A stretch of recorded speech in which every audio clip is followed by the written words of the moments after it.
Hindi lang ayuda, kundi personal na pakikisimpatya at pakikinig sa pangangailangan ng mga kabalen ang hatid ni Senator Lito Lapid sa kanyang pag-iikot sa ilang bayan sa Pampanga ngayong August 20. Kasama si Board Member Maynard Lapid, nagtungo ang senador sa bayan ng Minalin, Macabebe, Masantol at Candaba upang kumustahin ang mga residenteng patuloy na nakakaranas ng epekto ng pagbaha.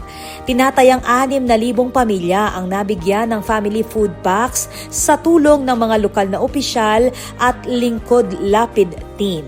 Ayon sa kanilang grupo, layunin ng pag-iikot na personal na malaman ang kalagayan at pangangailangan ng mga pamilyang apektado ng pagbaha. Ako po, Patricia Mamangon para King News Force Pampanga. Balitang tutuking Balen, susuyo.